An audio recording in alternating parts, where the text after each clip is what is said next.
Gwyri di an tach to Bairbre Quinn agus gur mí maithe faoin ngléise bhí chun fiúras mó.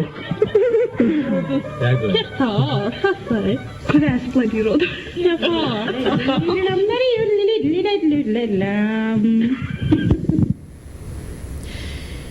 The diversity of this collection is radically different to the common representation of music in Aran, which focuses primarily on its folk or traditional music.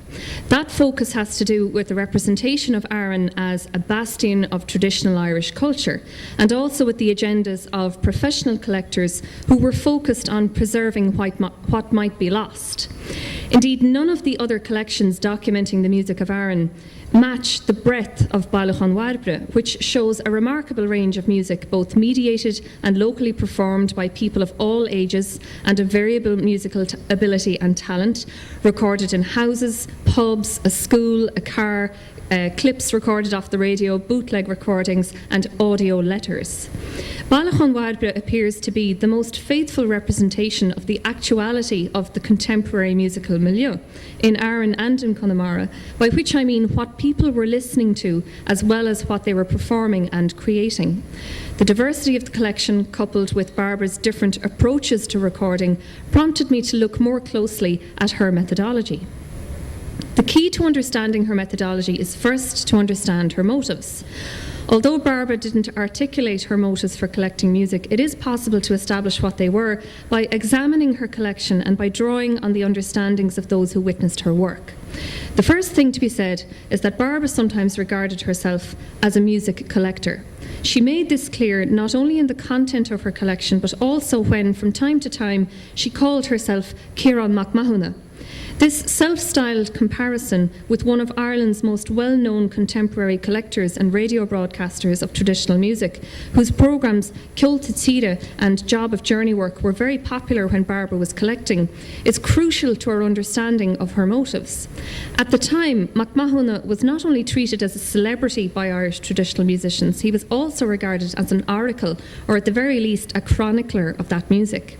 Barbara's self-styled and public comparison with him was clearly a strategic move on her part to encourage people to welcome her and her tape recorder, just as he and his machines were welcomed throughout the country.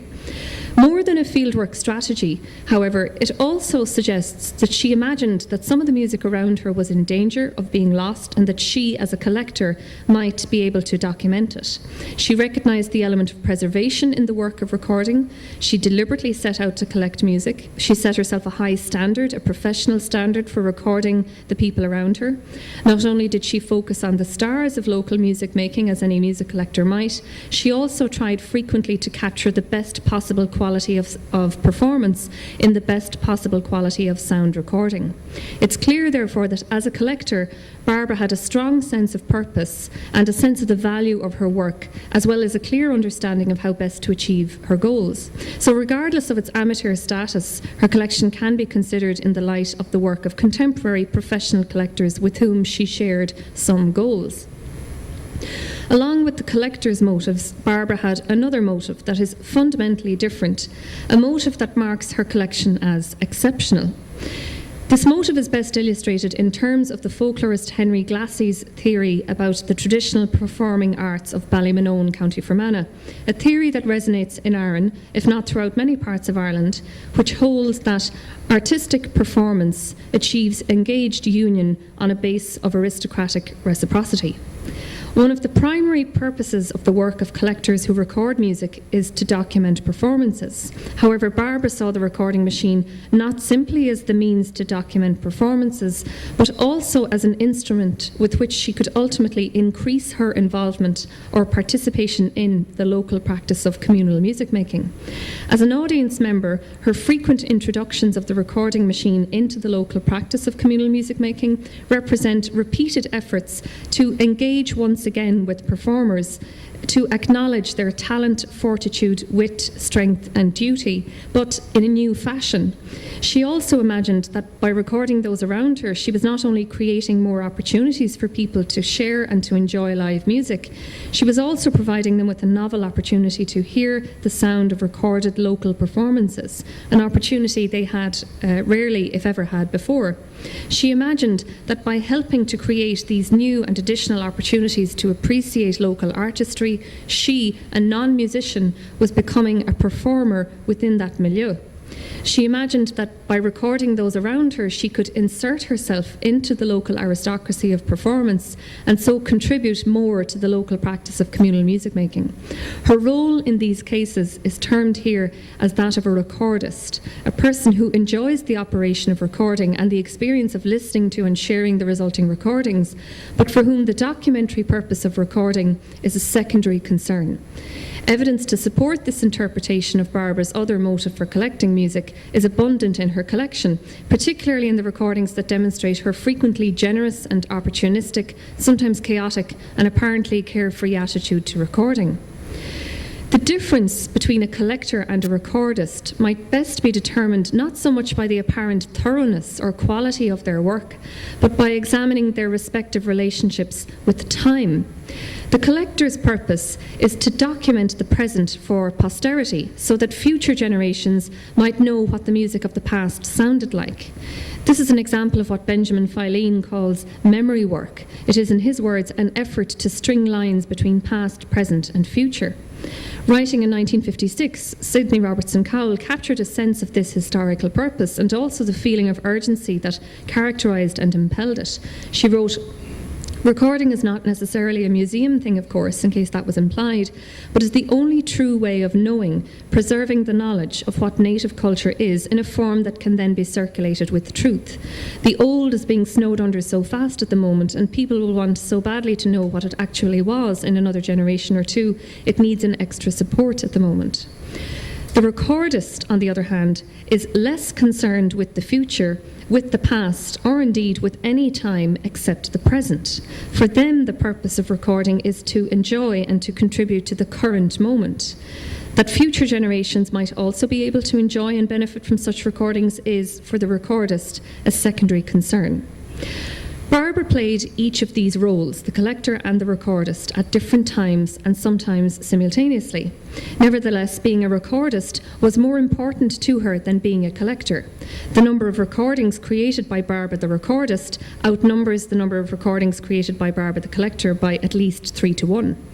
Although there were times when she strove, as a collector would, for the best possible quality of sound, and times when she succeeded in producing good quality recordings, usually when she could exert some influence over the setting, there were many more times when she acted as a recordist, times when her lack of control over an unwieldy setting didn't stop her from recording, times when she demonstrated a carelessness that in a collector would warrant criticism. She was not, for instance, very particular about documenting contextual information for each recording. The vast majority of tapes in the collection are unlabelled and undated, so it's difficult to determine the order in which she recorded, and indeed to identify the contents of each recording.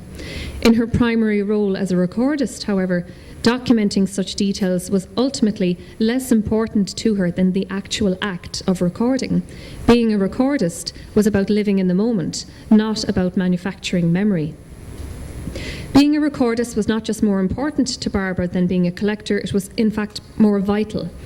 While she certainly regarded music collecting as a worthy pursuit and capitalised on the golden opportunity she had to collect local music, she clearly felt the need to participate more keenly than the urge to document.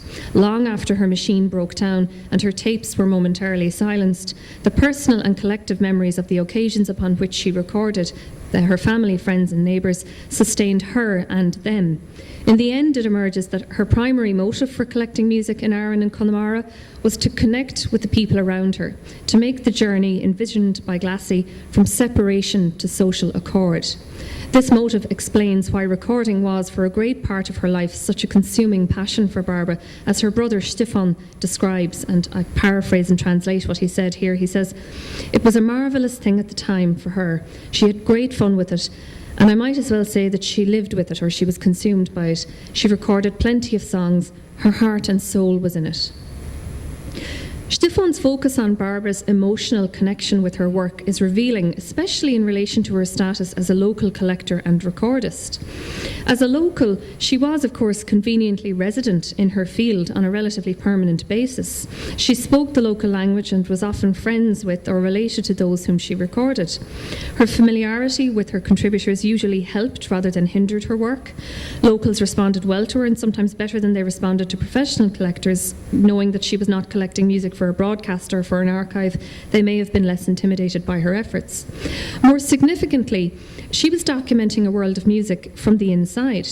Her aesthetic principles of collecting and her style of collecting were forged by the generally democratic, pluralistic and open-minded aesthetic of her native musical milieu. For Bairbre, a good musical performance, whatever its context and whatever its style, content, origin, language or instrumentation, constituted a contribution to local musical life and as such deserved to be respected, valued and cherished. Her chief motive, to connect with the people around her through music, was also a profoundly local concern. Most significantly of all, however, Bairbre was more emotionally invested in the practice she recorded than any visitor could be. The intensity of her relationship with the local practice of communal music making could never be matched by a visiting collector. Barbara's identity as an amateur collector was equally vital to her style of music collecting. As an amateur, she was free of the constraints imposed on professional collectors. The amount of time or money she spent on collecting was not regulated or controlled by a higher authority or by an employer. Her choice of material and of recording arena was not prescribed or regulated by an agenda of preservation, publication or broadcasting. Consequently, Bairbre differs from professional and visiting collectors because she had the winning combination of time, inclination, freedom and the means that were necessary for her to indulge in her style of music collecting and to develop her recordist methodology. These were luxuries that remained beyond the reach of many professionals. Of course, being an amateur collector did have a negative effect on Barbara's work. Her habit of neglecting to identify the contents of a recording is a flaw of her collection.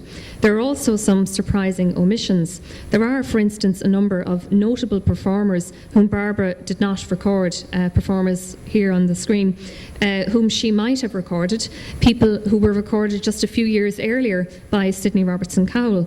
It appears that Bairbre and her tape recorder were never present on occasions when these singers performed. However, there are more tapes, possibly featuring some of these singers waiting to come to light, so we should reserve judgment for the moment. So to conclude, I will summarise.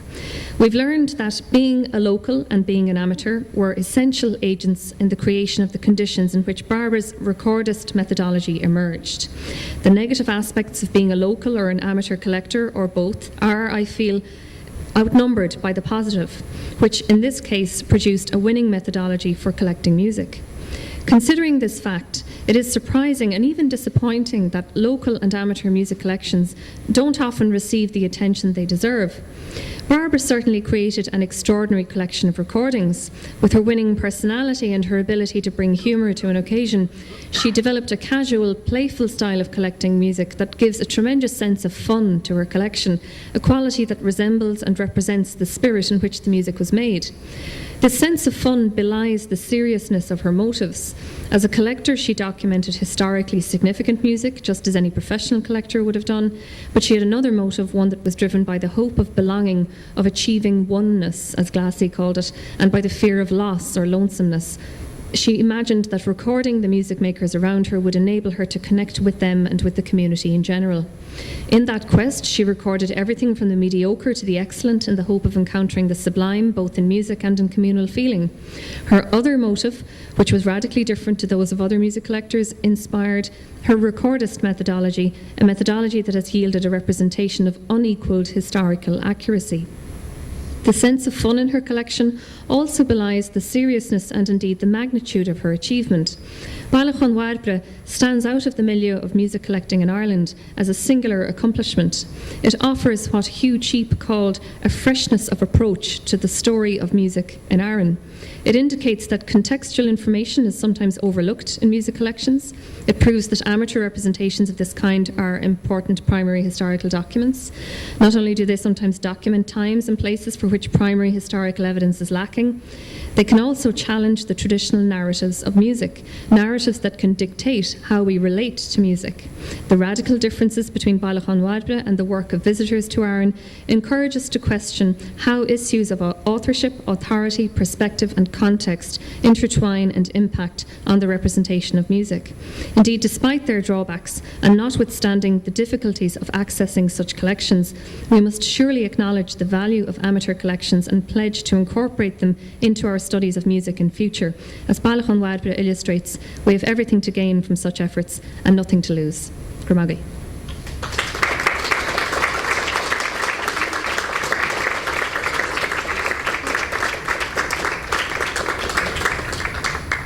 I think we have 5 minutes. Is it for questions or?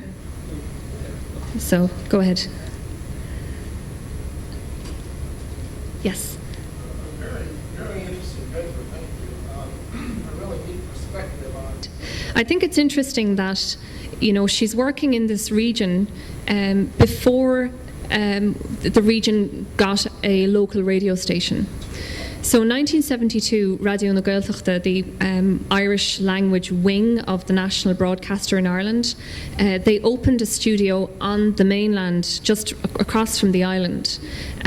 So, it's not that it was immediately accessible, but it was in the neighbourhood and people did listen to it. And I did wonder, you know, did she ever take an interest in it? Because, you know, she died in 1987, so there's a full 15 years there where, you know, if she were into collecting and recording, you think, okay, well, maybe she might have taken an interest in the radio. But she had young children by then, and it just didn't seem to figure. And then, you know, she died when she was 52. So. But she had, I think I heard radio broadcasts in the collage of her. The radio broadcasting is what I did with her collection. Oh. Yeah. So when I started my research, my dad, like Bairbre was the oldest of 9 and my dad is the youngest. And my dad and another sister, Mary, had said, oh, you should ask about Barbara's tapes. I had heard nothing about these tapes until I started my research. So it took a while to get them, and then it took a while to find a machine to play them. And so it all took time. But then I went to another sister, Kathleen, and when I played them to her in her house, she said, oh, it'd be great now if you had your own radio programme. And a light bulb went off, and I thought, that rather than me bringing these tapes around to all the people that could tell me about them, because, you know, the recordings were all like from 40 years or more ago. So I went to the local radio station, to Radio na Gaeltachta, broadcast a 12-part series that is still available online, and there's the URL. So they are in Irish, but as you heard from some of the clips that I played, that was the kind of the theme tune for the radio program is what I played for you. There were some kind of English stuff in there. Also, I was talking to somebody about the audio tapes. This is a letter. So they used to record letters to each other, and Boston is the next parish over, really, for the Aran Islands, and you can see Quincy Mass address and the stamp on that.